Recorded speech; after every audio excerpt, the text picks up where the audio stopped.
Welcome to the Distance Learning Consortium as we explore the SEL 3 signature practices for students. My name is Colleen Ferreira, and I will be presenting to you on behalf of the Orange County Department of Education.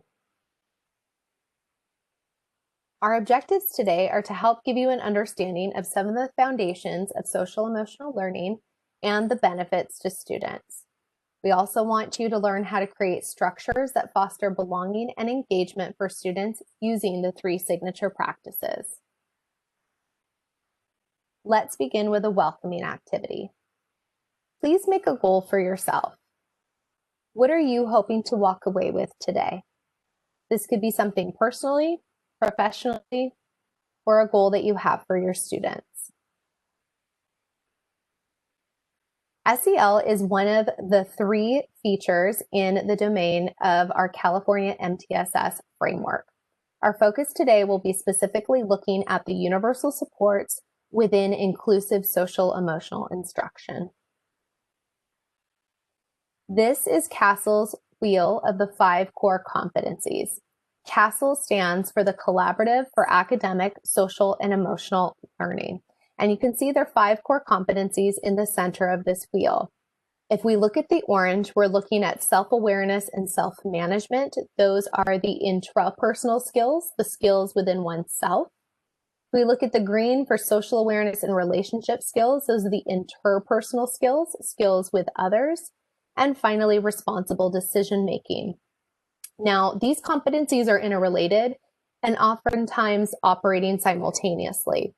And the frames in blue that we're looking at are where and how these competencies are supported.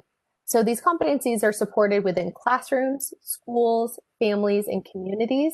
And how that happens is through SEL instruction, climate and culture practices, authentic partnerships, and aligned learning opportunities. Now, to get granular about exactly what these competencies look like, I'm going to share with you some skills for what they would look like in action from students or from adults. Now, if you're interested in looking at a comprehensive list of these skills, I highly encourage you to go onto casel.org. That resource is available to you within the resource document that accompanies this recording.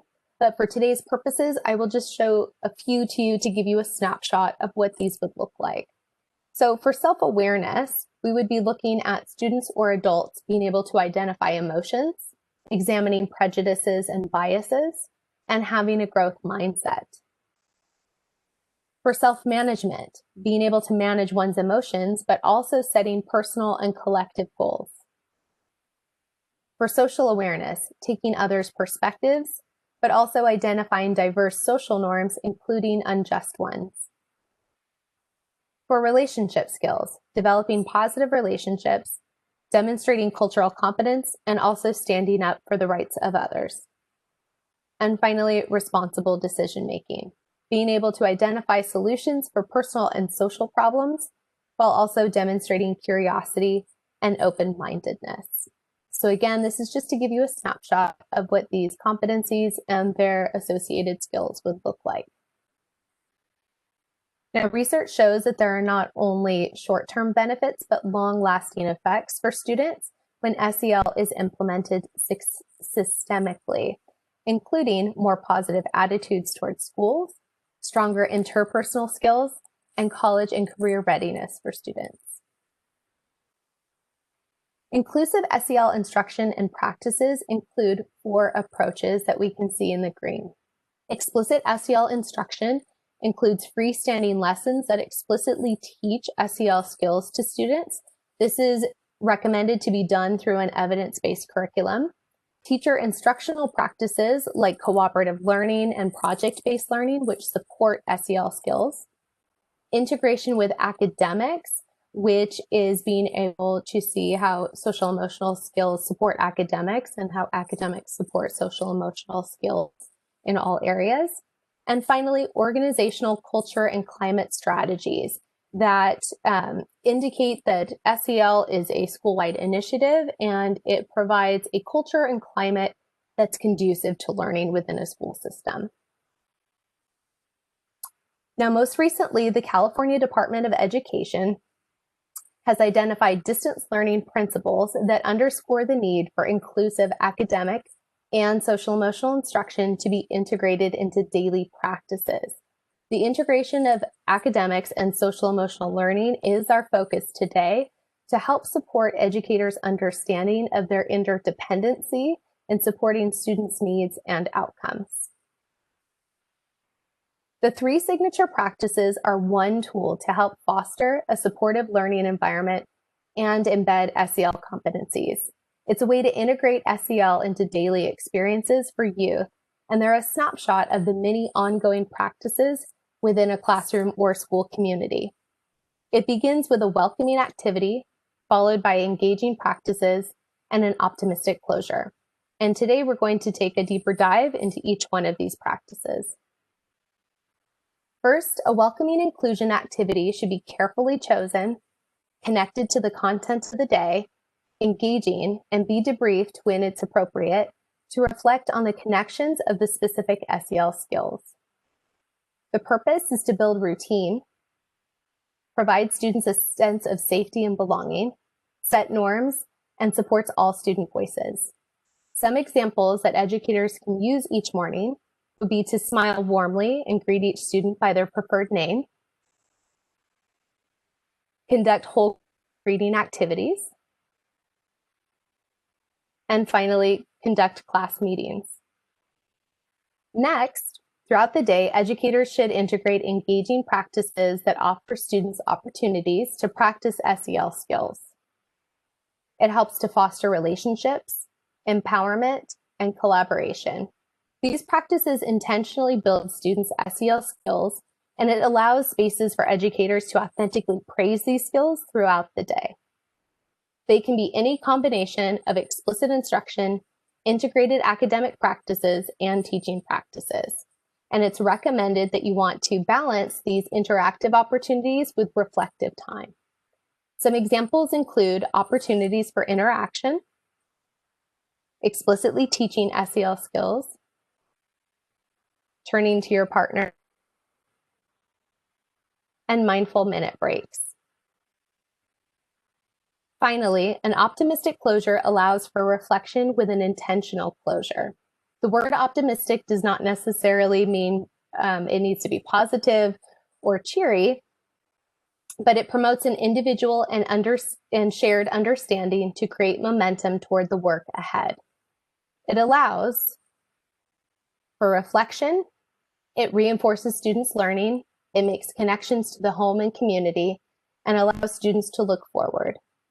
Examples could be students responding to prompts or finishing sentence stems. The 3 signature practices foster the conditions of climate and culture that we seek for students in our community while supporting their SEL competencies. These practices enable a connection to the evidence-based SEL programs by reinforcing explicit SEL instruction. It supports student resilience in their design to be culturally responsive, trauma-informed, and aligned to PBIS and restorative practices. And it also builds community by integrating routines of inclusion, interaction, and reflection. This framework is intended for each element to connect to an identified outcome. These practices are intentional spaces to support equity and voice, celebrate student strengths, and diversity. Now that we've gone through an overview, we're going to take a look at a concrete example that you could use within your own classroom. So the standards for mathematical practice describe varieties of expertise that mathematics educators at all levels should seek to develop in their students in kindergarten through 12th grade. So for a universal example, we have the mathematical practice, making sense of problems and persevere in solving them. To connect SEL in supporting to this academic standard, we begin with a welcoming activity by greeting students by name at the door or in the virtual setting when they enter the virtual classroom. And there's an activity based on 4 corners from the 3 signature practices playbook, in which students can respond to mindset questions related to their own growth mindset and perseverance by walking to the numbered corner that matches their thinking. And if you click on the PDF of this slideshow that accompanies this recording, you can click on the mindset questions. It will force you to make a copy.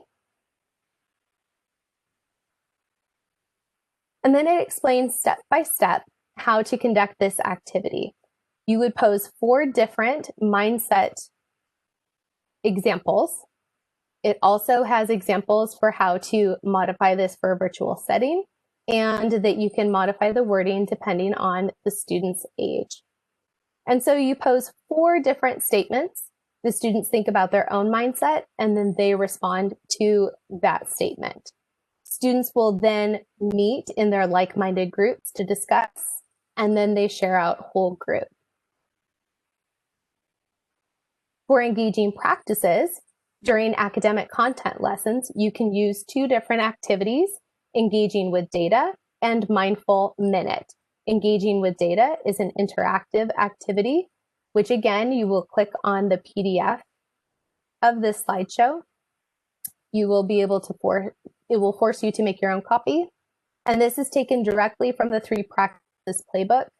And I took it out for convenience that you would just have this page singularly. It again goes over a step-by-step process of how you would conduct this engaging practice.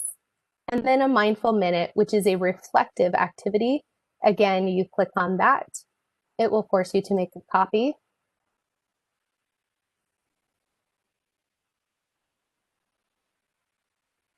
From the 3 signature practices playbook. And then you will have that for your own resource. And finally, you end with an optimistic closure by having students respond to the sentence stem, something I learned today.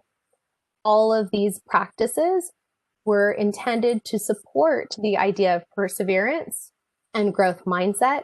So these SEL practices are not only supporting academics, the academics are in turn supporting the SEL competencies in students. Now it's come time for our optimistic closure. I want you to think back to your goal at the beginning of this recording. What is one next step that you would like to take to promote SEL in your school or in your classroom? And I want you to think back to the 3 signature practices, the overview, the concrete example, and your goal professionally, personally, or for your students. What are you hoping to take with you today, looking forward?